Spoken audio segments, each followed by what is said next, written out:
Olá, meu amigo, estamos de volta com a nossa resolução de questões, de provas, de questões de provas da Sesgran Rio. Para a sua formação, para a sua preparação, para fechar, para gabaritar as provas de português da Sesgran Rio, ok? Quinta questão é a questão que nós vamos trabalhar agora. Vamos a ela, acompanhe a leitura. No trecho, batizada de boas vendas e boas compras, guia prático de direitos e deveres para lojistas e consumidores. A publicação destaca os principais pontos do Código de Defesa do Consumidor. Muito bem. São palavras de classes gramaticais diferentes. Preste atenção. Essa é uma questão que parece básica, que parece simples, mas muitas vezes o candidato ele tem dificuldade no reconhecimento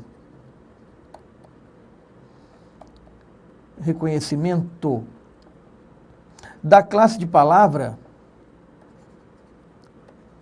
da classe gramatical, da palavra, na frase. A palavra isolada é uma coisa, a palavra na frase é outra.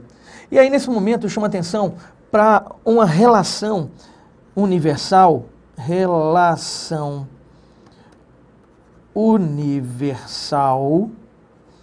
da língua portuguesa. Essa relação a gente vai chamar assim de as palavras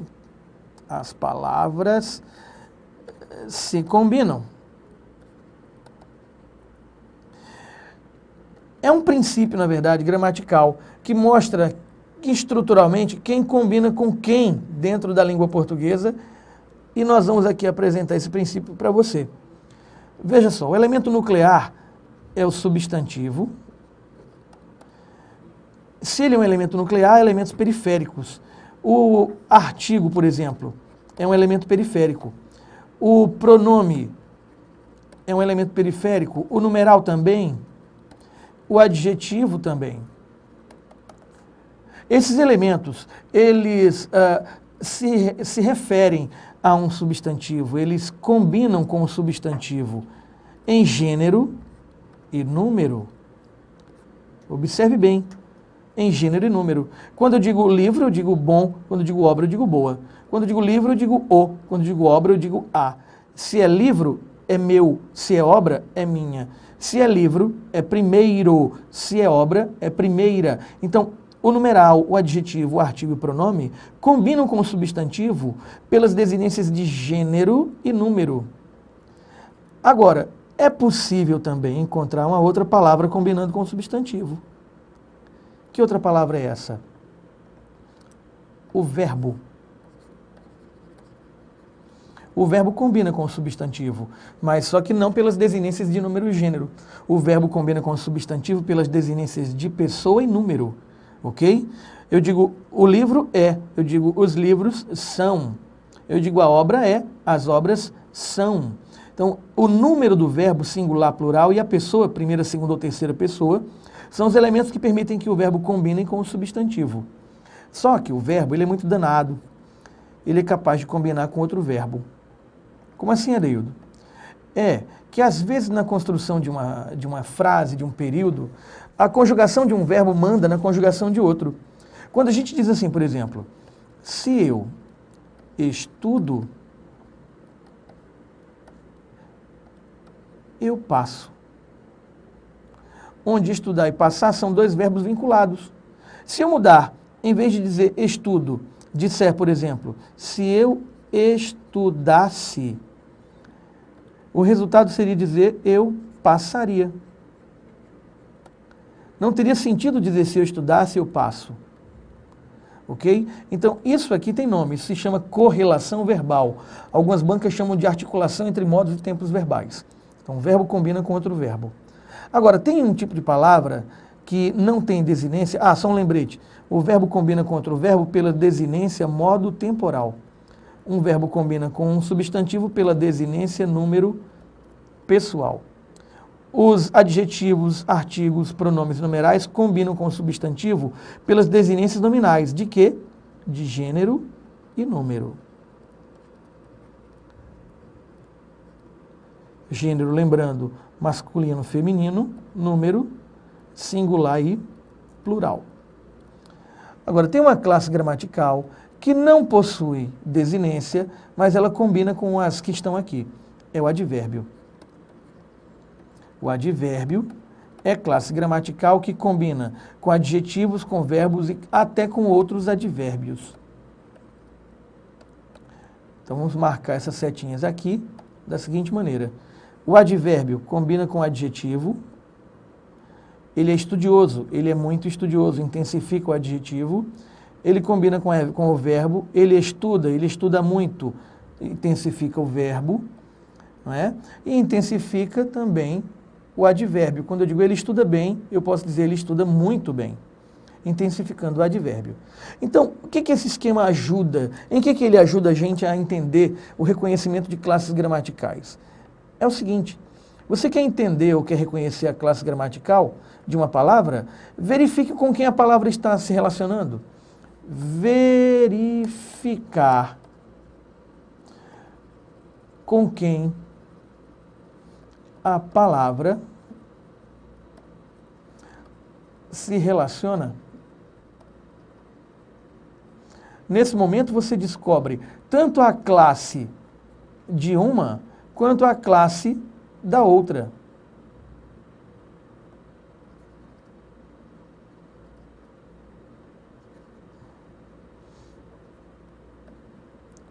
Pelas combinações. Então, por exemplo, se você encontrou um artigo, fatalmente você vai encontrar um substantivo, porque não existe artigo sozinho. Se é um artigo, é um substantivo para ele acompanhar.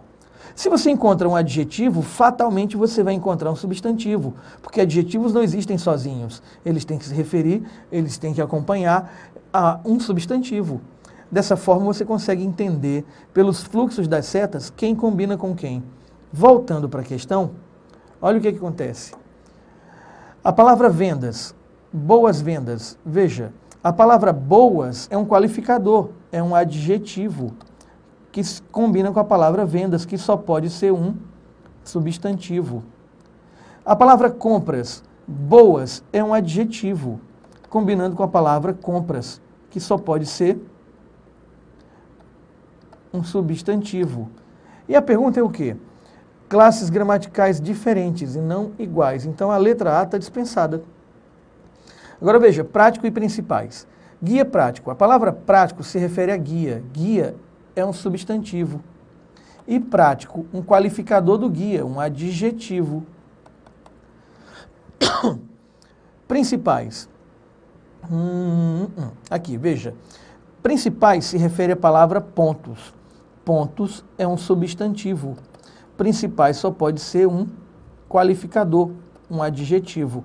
Mesmas classes, não interessa, tem que ser diferentes. Publicação e pontos, da mesma maneira. Veja, a publicação, aqui eu tenho um artigo, acompanhando a palavra publicação, que só pode ser um substantivo. E nós já vimos que pontos constituem um substantivo. Então, substantivo e substantivo, não interessa. Direitos e lojistas. Direitos e lojistas. Você tem aqui, por exemplo, na palavra direitos, onde está ela? Aqui. Guia prático de direitos e deveres. Observe só, a preposição de denota, institui, a formação de uma locução adjetiva. Guia prático. Guia de quê? Guia especificado por que expressão? Pela expressão prático e depois pela expressão de direitos e deveres. De direitos e deveres funciona como uma locução adjetiva se referindo à guia. Agora, o que você tem que prestar atenção é que numa locução adjetiva há uma estrutura formada de preposição mais substantivo. Cadê a preposição? Está aqui, de preposição. E cadê o substantivo? Está aqui, direitos. E aqui o outro, deveres. Então, dois substantivos. Direitos, substantivos. E lojistas? Para lojistas e consumidores. Lojistas e consumidores são os seres para os quais o guia será destinado. Então eu também tenho palavras que nomeiam seres aqui, portanto são substantivos, as duas. Direitos e deveres sendo substantivos, eliminado. Olha a resposta saindo na letra E. Deveres e destaca. Já sabemos que deveres é um substantivo e destaca. Olha só, o guia destaca, ele destaca. Verbo. A palavra destaca combina com guia em número e pessoa. Está conjugado, destaca, na terceira pessoa e está no número singular. Verbo. Ok? Eu sugiro que você comece a treinar essa percepção, tentar reconhecer a classe gramatical da palavra na frase. E aí, use o esqueminha que nós acabamos de mostrar aqui para você. Ele funciona muito bem para você reconhecer as estruturas gramaticais e as classes de uma palavra e de outra, pela relação de combinação. Ok? A próxima questão, sexta. O emprego do verbo destacado no trecho queremos contribuir para o crescimento sustentável das empresas. Queremos contribuir para o crescimento destacado das empresas. Contribui para indicar uma pretensão do presidente do Sindicato dos Lojistas. Só um instantinho. Isso. Pronto. Contribui para indicar uma pretensão do presidente do Sindicato dos Lojistas que começa no presente e se estende no futuro. Se respeitando-se o contexto original, a frase indicasse uma pretensão que começasse no passado e se estendesse no tempo, o verbo adequado seria o que se destaca em. Muito bem, preste atenção. O verbo em questão aí é o verbo queremos. Queremos. Quando se diz queremos contribuir, você constitui aqui uma espécie de arranjo verbal que sugere uma ideia de ação, não é? Uma ideia de ação. Preste atenção. O emprego do verbo destacado, pule, contribui, para indicar uma pretensão do presidente do Sindicato dos Lojistas, que começa no presente. Perceba que o verbo está empregado no presente do indicativo e se estende no futuro, na construção do contribuir. Queremos contribuir. Essa estrutura verbal do contribuir associada ao queremos traduz, portanto, uma ação futura. E se estende no futuro, o que é reforçado nesse aspecto. Aí o que acontece? Se, respeitando-se o contexto original, isto é, mantendo-se o sentido original, mantendo-se o sentido original, a frase indicasse uma pretensão que começasse no passado,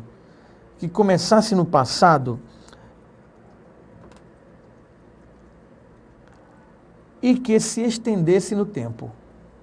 O verbo adequado seria o que se destaca em. Letra A. Quisemos contribuir para o crescimento sustentável das empresas. Quisermos contribuir para o crescimento sustentável das empresas. Quiséssemos contribuir para o crescimento sustentável das empresas. Quereremos contribuir para o crescimento sustentável das empresas. E quisera poder contribuir para o crescimento sustentável das empresas. Muito bem, temos aqui uma questão de semântica dos verbos.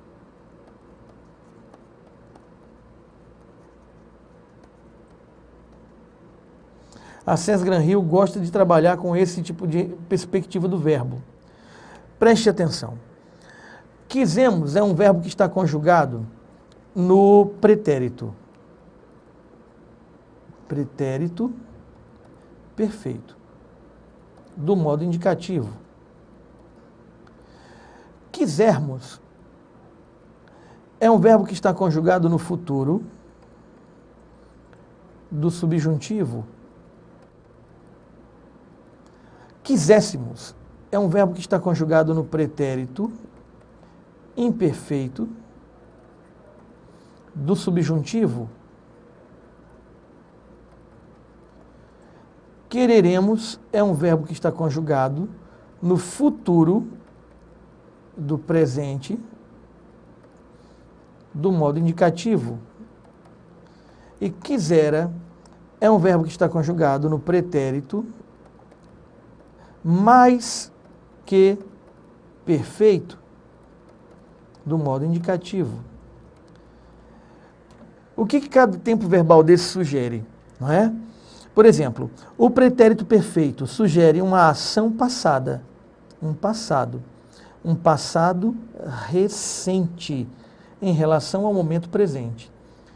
Em comparação, o quisera, o pretérito mais que perfeito, representa um passado distante em relação ao momento presente. O futuro do presente representa uma ideia futura em relação ao momento da fala.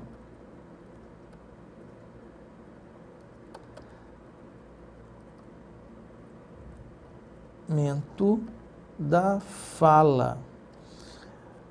O quiséssemos, o pretérito imperfeito subjuntivo, sugere um passado hipotético.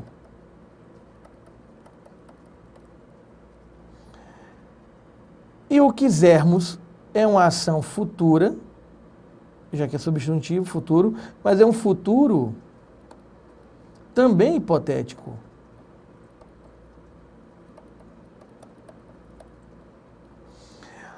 Preste atenção no que está sendo pedido. Se, respeitando-se o contexto original, a frase indicasse uma pretensão que começasse no passado e se estendesse até o tempo, e se estendesse no tempo, o verbo mais adequado nessa construção não está no quisera, no quereremos, no quiséssemos e no quisermos. Por que, Adeildo? Veja só, quisera é um passado distante, que não se estende no tempo. Quereremos é futuro, então eu quero uma ação que comece no passado, está descartado o futuro. Quisermos e quiséssemos são hipóteses, então as coisas não aconteceram. Eu quero algo que tenha começado no passado. Então, por todos esses motivos, a letra A se desenha como resposta. Ok?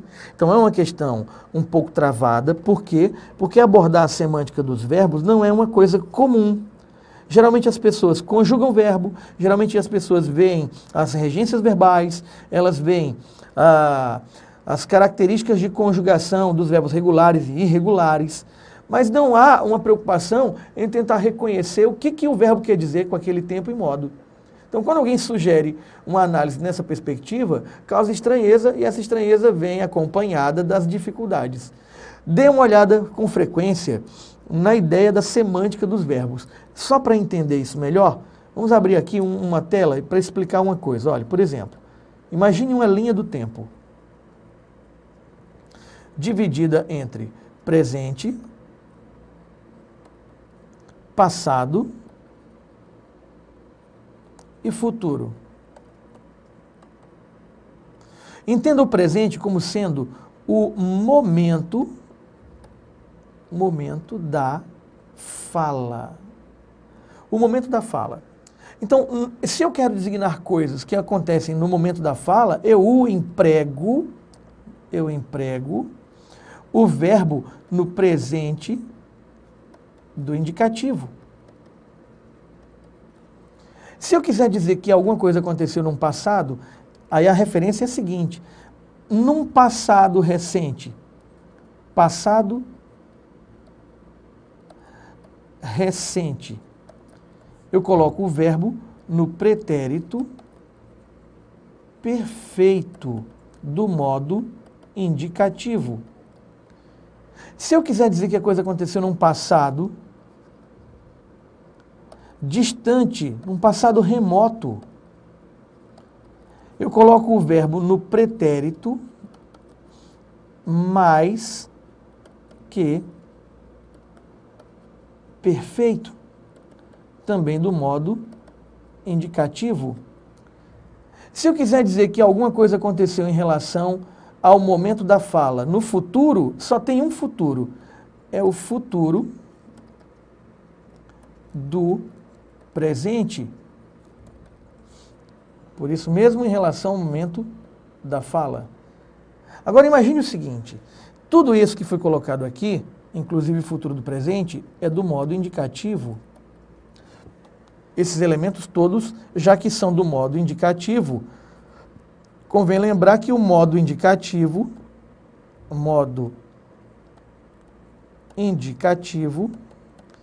é o tempo verbal das certezas. Já o modo subjuntivo é o modo das hipóteses. Beleza? Aí o que acontece? Eu vou traçar uma outra linha com a outra cor aqui. Também associada à perspectiva de presente,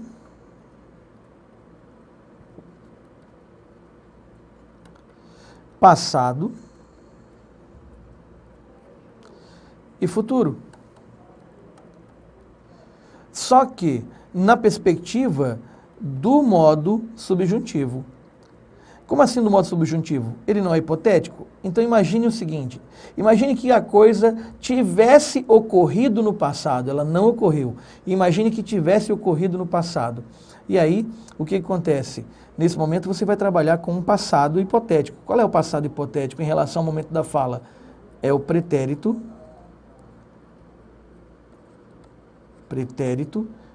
imperfeito do subjuntivo. Imagine que a coisa possa vir a acontecer no momento presente, mas hipoteticamente. Aí eu vou trabalhar com o presente do subjuntivo. E imagine que a coisa venha a acontecer no futuro, mas também um futuro hipotético. Eu vou trabalhar com o futuro do subjuntivo. Agora veja só, lá no presente do indicativo está faltando um tempo verbal, que eu tenho certeza que você já percebeu. Qual é o futuro que está faltando? Está faltando o futuro do pretérito. O nome, ele vem bem a calhar, futuro do pretérito. Pretérito.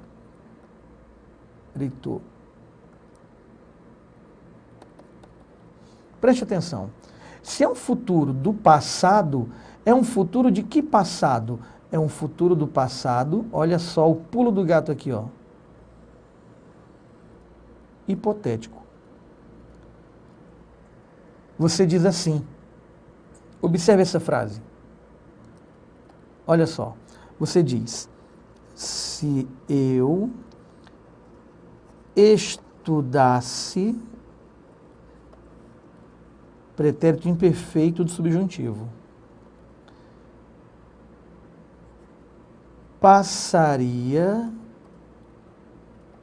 de ano. Passaria, futuro do pretérito. Então essas informações, essas conotações ajudam a gente a entender a semântica dos verbos. Onde uma ação começa, o que ela traduz, como ela se desenvolve dentro da linha do tempo, ok? Guarde esse esqueminha, utilize esse esqueminha para você entender essas perspectivas de ação e de semântica dos verbos. Beleza? Vamos para a próxima questão. 7ª questão que diz: considere-se a hipótese de que, antes de publicado no jornal, o texto foi revisto pelo seu editor, que propôs a alteração do trecho. Olha o trecho. tendo como base a ética, a qualidade dos produtos e a boa prestação dos serviços ao consumidor. Pois o texto original continha uma vírgula antes da conjunção e. Se for considerado que ele se baseou nas regras de emprego da vírgula adequado à norma padrão, a decisão do editor levou em conta a, muito bem, preste atenção, vírgula antes do i. É possível? É. Em que contextos? Vamos aqui a uma nova tela. Primeiro vamos pensar na conjunção i como conjunção aditiva. Conjunção aditiva i. O que acontece com essa conjunção aditiva i? Primeira coisa, ligando orações de mesmo sujeito. Outra situação do seu emprego é ligando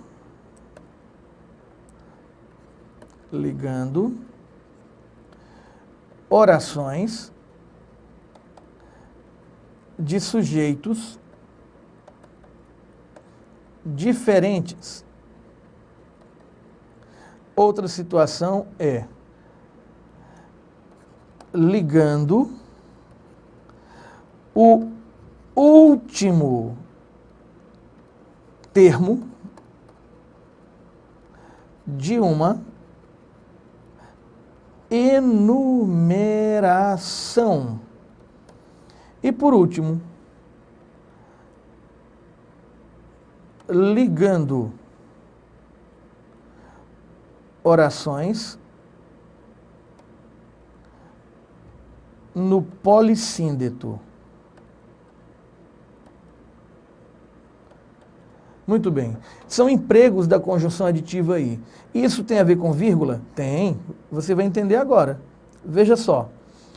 Ligando orações de mesmo sujeito, não há vírgula. Ligando orações de sujeitos diferentes, há vírgula obrigatória.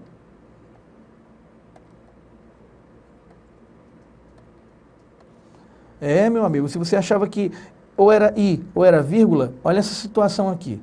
Vírgula obrigatória. Ligando o último termo de uma enumeração, eu posso colocar a vírgula como recurso enfático. Então, aqui, a vírgula facultativa. Por que, Adeildo? Porque ela é recurso enfático. E ligando orações no polissíndeto. Eu não lembro o que é polissíndeto. Lembra sim, veja. E corre, e trabalha, e chora, e volta para casa, e se anima, e dorme. Então, uma sequência de orações iniciadas pela conjunção i aditiva, por exemplo, é o polissíndeto. O que acontece no polissíndeto? A, vírgula, facultativa. Estamos falando do i aditivo, ok? Por que estou frisando isso? Porque ele pode ser encarado como conclusivo ou adversativo. E nesse tipo de situação, conclusivo ou adversativo, a vírgula também ocorrerá e obrigatória. Vamos aqui a um outro slide. Veja só. Conjunção i. Mas conjunção i nessa outra perspectiva. Veja só. Conjunção i. Marcando oposição de ideias. E aqui, marcando conclusão de ideias. Pela frase você vai entender com perfeição. Veja. Vamos trabalhar ainda com aquela perspectiva do estudar. O que se espera de quem estuda? em relação a uma avaliação? Que a pessoa acerte as questões, não é verdade? Então veja só, estudou com afinco e não obteve êxito. Então esse i equivale a porém. É marcador de oposição, tem valor adversativo. Conjunções adversativas exigem vírgula. Então a vírgula antes do i é obrigatória. Nessa outra situação, veja, estudou com afinco. Qual é o resultado disso que se espera? E passou. Então, nesse momento, o i, vamos consertar esse i, está muito feio, muito grande. O i é conjunção que tem valor conclusivo, porque a ação posterior tem, em relação à ação anterior, essa conotação conclusiva. Então, equivale, por exemplo, a portanto. Se equivale a portanto e tem valor conclusivo, vírgula antes obrigatória. Por que, Adeildo? Porque conjunções conclusivas exigem vírgula. Então, sabendo dessas informações, voltando à questão, olhe só.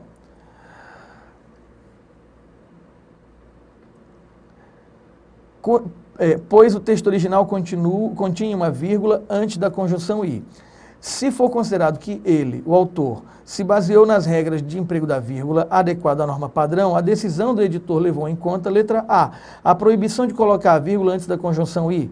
Se ele levasse em conta a proibição, ele não teria colocado a vírgula, não é verdade? Então não é isso, não é essa a ideia. B, a recomendação de separar por vírgula os elementos de uma enumeração. Sim, mas há uma recomendação que diz também que o último item em relação ao item anterior, ele deve ser somado, certo? Aí eu tenho a letra C, que diz a interpretação de que a ênfase criada pela vírgula antes do i era desnecessária. Opa, parece ser a letra C. Vamos verificar as demais. D, a obrigatoriedade de colocar a vírgula apenas nos elementos iniciais de uma enumeração. Isso aqui é furada, não tem nem sentido essa letra D. E letra E, suposição de que a vírgula criaria um efeito de ambiguidade no texto. As vírgulas podem criar efeitos de ambiguidade, mas não é o caso. Então vamos entender a questão novamente. Considere a hipótese de que antes da publicação do jornal, o texto foi revisto pelo seu editor, que propôs a alteração do trecho, tendo como base a ética, a qualidade dos produtos e a boa prestação de serviços ao consumidor. Você tem aí a enumeração de elementos, tendo como base o quê? Primeiro elemento, a ética. Segundo elemento, a qualidade dos produtos. Terceiro elemento, a boa prestação de serviços ao consumidor. Então você tem aí uma enumeração. O que foi dito? Que na enumeração você tem essa estrutura, mas se você quiser enfatizar o último elemento da estrutura, vamos mudar aqui a cor, você pode colocar uma vírgula. Então vamos imaginar, esse é o texto, e o autor resolveu corrigir o texto, preste atenção. Quando ele verificou esse i e essa vírgula e entendeu que a interpretação, olha aí, de que a ênfase criada pela vírgula antes do i era desnecessária, se ele achou que é desnecessária, a coisa é facultativa. Então o que ele faz? Simplesmente ele tira a vírgula. Mais do que confirmada, a resposta está na letra C. Excelente questão da César Gran Rio. Ok? Então, mais uma vez, a gente termina esse quadro de análise das questões e espero que você, na medida em que tenha alguma dúvida, envie seu e-mail para professor@adeildojunior.com.br a fim de que a gente possa bater um papo e tirar qualquer tipo de sombra da questão e da análise, ok? Aquele abraço e até breve.